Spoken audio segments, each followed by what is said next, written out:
What's poppin', crackers? Or should I say, what's crackin', poppers? It's me, Yellow Sheldon, the infamous. I'm sure you've heard of us. We're looking at Positron tonight. Now, for those of you who don't know, I always start things off with what knives I'm carrying today. Only one is technically a knife. This is a beautiful German knife. Very cheap. You can get them on Amazon. And it's the Mercator K55K. It's got a fat little feline on the front. Mine's a little different than most people's. I've mounted a Benchmade clip to the back so I can actually carry it in my pocket. And I've added a thumb stud so that I can actually open it with one hand. These are great little knives. These were known as sorry, I know that audio is going to cut out every time I close the knife, but these were known as sort of a gangster's knife. Doughboys would come back from World War II having found these cheap, easy to conceal little locking knives. A lot of knives didn't lock back then, and so what did they do? Stabbed people with them. So, the classic New York gangster knife. Number 2. Oh, it's Mr. Spiky. Mr. Spiky is a shank that I made out of titanium. It's a great little shank. The sheath hooks into your pocket so that when you tug on this, it comes right out. And your shank's no good without some sort of retention. So, got a little lanyard. These are also really, really handy for eating cheese. So, moving right on. Positron. Positron's kind of a funky one. If you didn't know any better, you would think that this was just a standard old piece of shit shifter system from an old 10-speed. And in a way, it is. So there were, as far as I've ever seen, 2 Positrons. Starting in 1975, we had first Gen Positron. The rear shifter was actually it's this one. The rear shifter, it's like one of those hopping frog toys. That's hilarious. Rear shifter on Positron 1 was a push-pull system.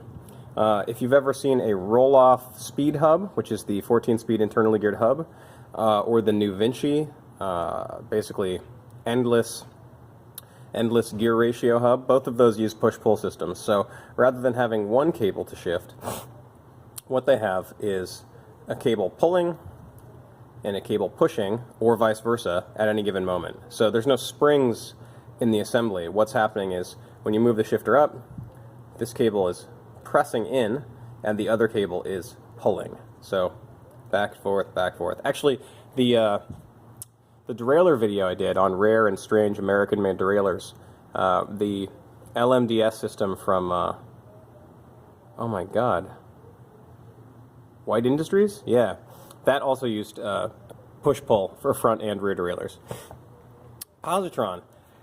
This is an era when indexing was not common, and so Positron was an attempt to make a complete system from chain to derailleur to freewheel to crankset that was very user, basically idiot-proof, right?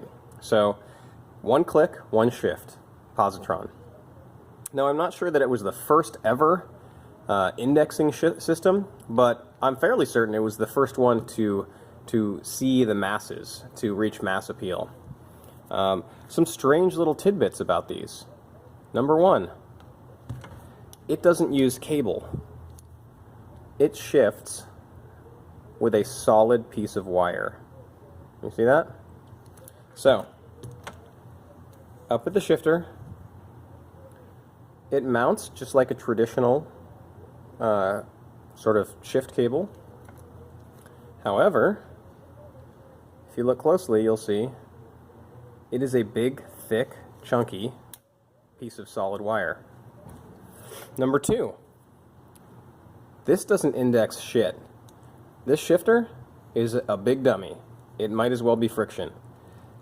The indexing, and it's hard to see, so I'm going to try to get it on camera, but we'll see what we can do about it.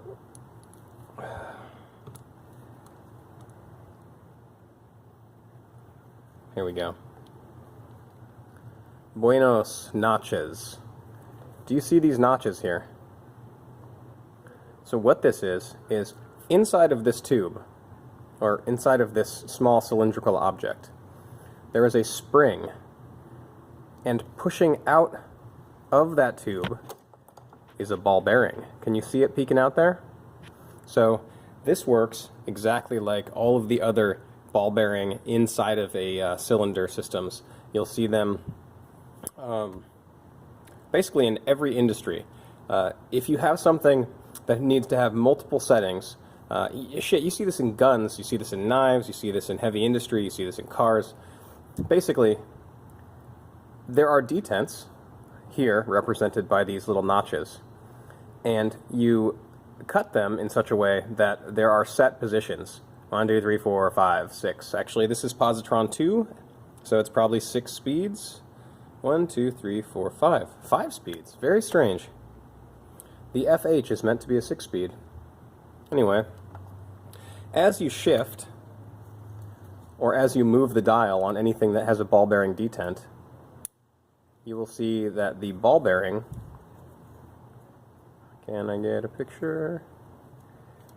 It coasts along the edge of one of those. God, that's so crudely made. That's unbelievable. Coasts along the edge and snaps into place in the next valley. So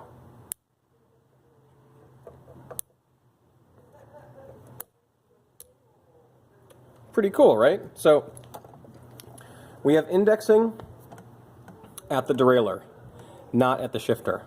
Now, what's strange is that that is actually something that you can get today. The company known as Rotor has a full hydraulic shifting system. And, much like this, the shifter is a dummy, and the rear derailleur, through detents, levers, counterbalancing of springs, and hydraulic pistons, the rear derailleur contains all of the indexing. And from what I've heard, it's a fairly good system. Like, for instance, it's not necessarily waiting for a specific volume of hydraulic fluid. It's waiting for the hydraulic fluid impulse to hit it. At least initially, documents were saying that, you know, you could like crimp the tube, or it could be really fouled, or you could need to bleed your system and it would still shift. Because unlike brakes, it wasn't looking for or needing a specific amount of fluid to be pushed through the hose. All it was looking for was sort of a break to either side of its homeostasis. So like, let's say in this closed system, there's a break point one direction and there's a break point in the other. And the derailleur is waiting for this impulse of hydraulic fluid to hit it, and then depending on what its direction, it'll go. So I thought that was pretty cool. Have yet to use the Rotor hydraulic shift stuff, although I look forward to it. I'm sure it'll happen soon. Yeah, so this is a second gen. The first gen ones, like I said, had push-pull, 2 wires. The second gen Positron only had 1 wire. And we typically see these on old Schwinn's. Old Schwinn 10-speeds will often have the combination of positron derailleurs as well as the front freewheel system. So technically they were supposed to be together all the time, although there are some brands that you see which just have front freewheel systems and don't have the positron derailleurs. I didn't have an example of it. Like always, I'm fucking up everything always and never have examples for you, but hopefully the dulcet tones of my voice can explain to you what's going on. This stuff, if your bike was moving forward, your chain was constantly running, right? So imagine this. You have a 5-speed or 6-speed fixed gear cog set on the back. It doesn't freewheel. All it does is roll when the wheel is rolling. Chain is constantly moving through the pulley wheels over the front chainring, and you've got sort of a miniaturized freewheel that is built into the bottom bracket and crankset.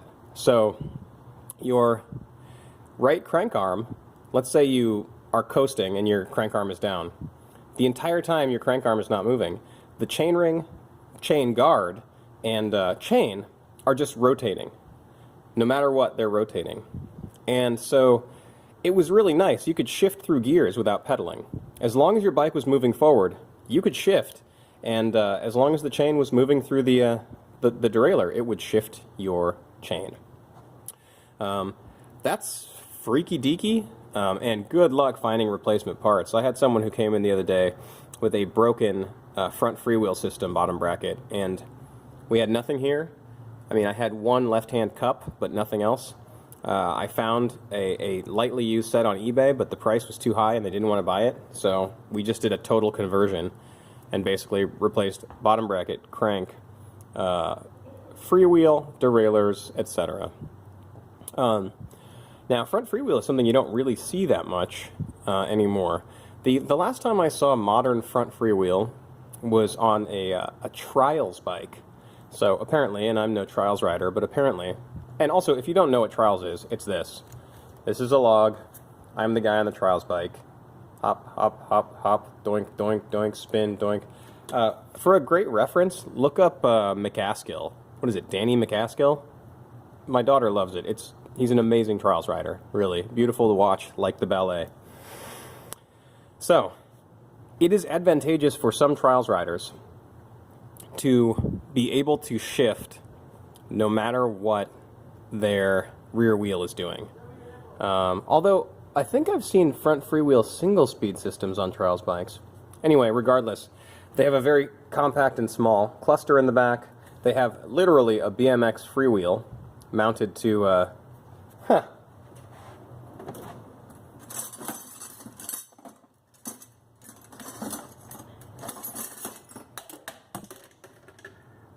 They have this, which is jammed because I left it in my drawer with a bunch of Magura crap.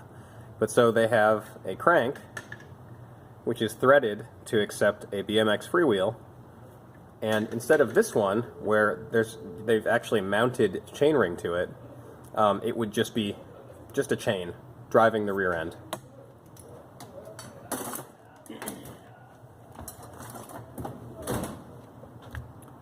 So, I guess there's a place for front freewheel. I feel bad for you if you have front freewheel in 2018. Positron's cool. It's yet another example of Shimano's, well, two things. One, it's an example of Shimano's willingness to try new and cool shit at a consumer level. You know, this isn't like fancy race shit. They're trying cool new stuff at a like entry-level bicycle level. That's neat. It also shows that Shimano fucking fails at like 10% of everything they do. Just legendary failures. This was one of them. And it was the first example that I know of Shimano's steadfast total system integration ethos. So what I mean by that is that Shimano's one of those companies who's like, yeah, there's not really any cross-pollination here. You need to use the front freewheel with the Positron derailleur, with our cable, with our shifters, with our chain. And if you don't, you know, basically your system won't work. Now, over the years, we've found out that a lot of that's horseshit. For instance, forever and ever and ever, they used to tell us that mountain and road stuff was not compatible, or in their gentle way of saying it, not recommended. Well, you know what? Screw that. It's Seattle. Sometimes we want an 1136 cassette laced up to Dura Ace STI road shifters. Sometimes you want that. So there was a ton of compatibility, which they just sort of skipped over. They've gotten way, way better over the years, but, you know, at the time, they always deny that things will work with other things, or they had.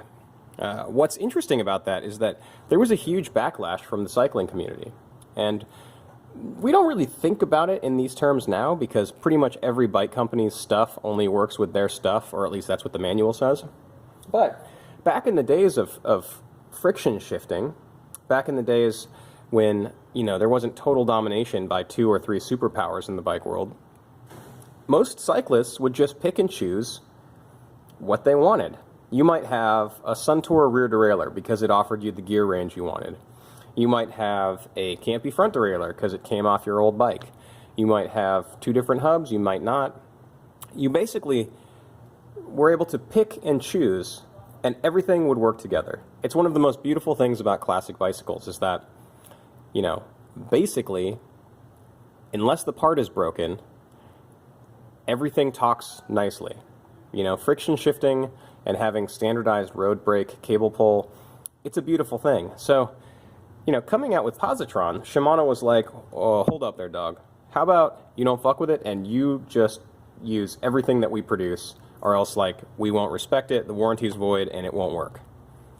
I mean, that's how every company does it now, and Shimano was one of the first to try to play that game. I don't know, I'm Japanese, but I don't know if I'm that Japanese. I was watching a video the other night on, it was like Sony and Nintendo suing the shit out of companies for, like, breaking licensing agreements. I don't know what it was, but the point is that Japanese companies seem to be fairly litigious when it comes to their IP, as well as the ecosystem that they're a part of. So, no, it's weird. It's like, it would be hilarious if Sanrio was like that with their Hello Kitty shit. At this point, I'm rambling, so I'm gonna get off the mic. Yeah, Positron. If I come across one of the front freewheel systems, I will definitely post it. But until then, stay stabby.